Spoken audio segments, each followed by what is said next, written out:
Moi, c'est Julia. Depuis plus de 3 ans, je travaille pour le projet Mercure, qui a pour vocation d'accompagner les bénéficiaires d'une protection internationale. Donc, ce sont des personnes qui sont reconnues réfugiées ici en France. Une de mes missions, c'est de les accompagner soit vers l'emploi, soit vers la formation. Depuis le début du projet, nous avons accompagné 325 personnes. Donc, Donatien que j'accompagne depuis 3 ans, qui est mon rayon de soleil et qui est un futur ingénieur en cybersécurité. Elle, c'est ma référente, qui m'accompagne depuis 3 ans. Grâce à elle, je suis arrivé au sommet.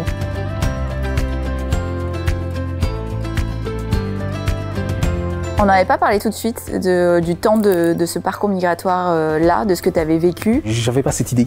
En fait, quand il y avait la guerre, puis j'ai dû quitter parce que j'étais poursuivi. Puis je me dirigeais vers un endroit inconnu. Je suis arrivé à Mayotte, mais avant d'arriver à Mayotte, j'ai dû traverser l'océan. Bien souvent, les personnes, lorsqu'elles quittent leur pays d'origine, n'ont pas forcément conscience de la dangerosité du parcours migratoire, mais malgré cela, elles sont prêtes à prendre des risques considérables, justement pour fuir la persécution. J'ai pris le risque involontairement, sans porter un équipement de secours, comme un gilet de sauvetage. Pour arriver jusqu'à Mayotte, tu as traversé comment? Nous étions 14 personnes à bord d'une pirogue. Et ça, tu t'attendais pas du tout à vivre ça? Oui. Tu pensais être sur un plus gros bateau? Je pensais que je dois traverser dans le grand bateau qui transporte des containers, des centaines de containers.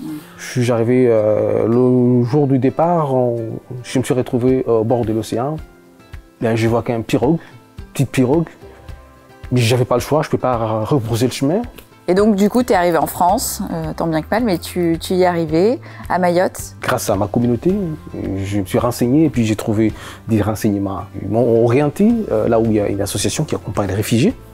C'est là où j'ai déposé ma demande. Alors, lorsqu'une personne souhaite demander l'asile en France, elle va être d'abord prise en charge par une association qui va justement l'accompagner pour remplir le dossier de demande d'asile. Donc ensuite, la personne sera convoquée à l'OFPRA, qui est l'unique établissement public qui est en charge de l'examen des demandes d'asile. Et donc la personne demandeur d'asile sera reçue en fait par un officier de protection qui va mener un entretien avec elle afin de déterminer s'il y a des causes sérieuses de persécution. Et ensuite, la personne recevra ou non la protection internationale. Donc nous, les personnes qu'on accompagne, ont obtenu cette protection internationale-là et ensuite ont intégré aussi un parcours linguistique et civique. Quand tu es un demandeur d'asile, tu n'as pas le droit de travailler. J'ai sollicité d'être un bénévolat auprès de l'association qui accompagne les réfugiés. J'étais un interprète, j'étais un animateur auprès des enfants. Je faisais le dessin artistique. Tu voulais être actif et du coup tu voulais accompagner des personnes qui avaient vécu la même chose que toi. Exactement. Et là on arrive à finalement notre rencontre. Quand on s'est rencontrés, tu voulais t'insérer professionnellement, travailler.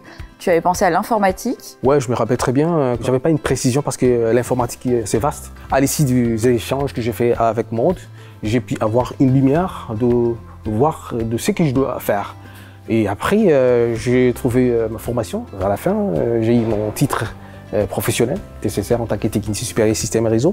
Voilà, avec un stage très significatif chez Orange. Le référent a vraiment un rôle capital en fait pour l'insertion professionnelle du bénéficiaire, puisqu'en fait les métiers exercés dans les pays d'origine sont parfois complètement différents. Donc le rôle du référent, ça va être vraiment de comprendre en tout cas les compétences de la personne accompagnée, de voir si elles sont applicables ici en France et voir si éventuellement une formation complémentaire est nécessaire. Pareil, on a également un rôle un peu de coach, puisque c'est vrai qu'il faut leur apprendre comment ça fonctionne l'environnement du travail en France, les codes professionnels, puisqu'il y a quand même quelques différences culturelles qui peuvent entrer en jeu.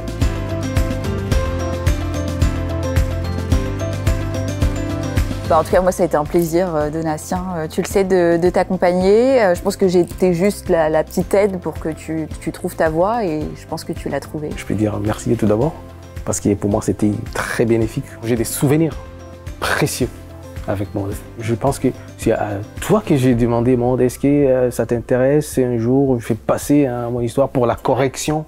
Moi, oui, je suis très impatiente de lire ton livre. Et qu'est-ce qu'il raconte ton livre? Le titre de mon livre, ça parle de l'océan aux étoiles. En fait, ça parle des galères, des moments difficiles que j'ai vécu, le moment où, quand j'étais dans mon pays d'origine, et le parcours que j'ai fait jusqu'à l'heure actuelle. Aujourd'hui, je suis tout près de sommet. En fait, je suis arrivé au sommet. Donc les étoiles, c'est être ingénieur en cybersécurité. Exact, parce qu'une étoile, c'est quelque chose qui brille. Hein. Donc c'est toi, l'étoile. Oui, je peux dire.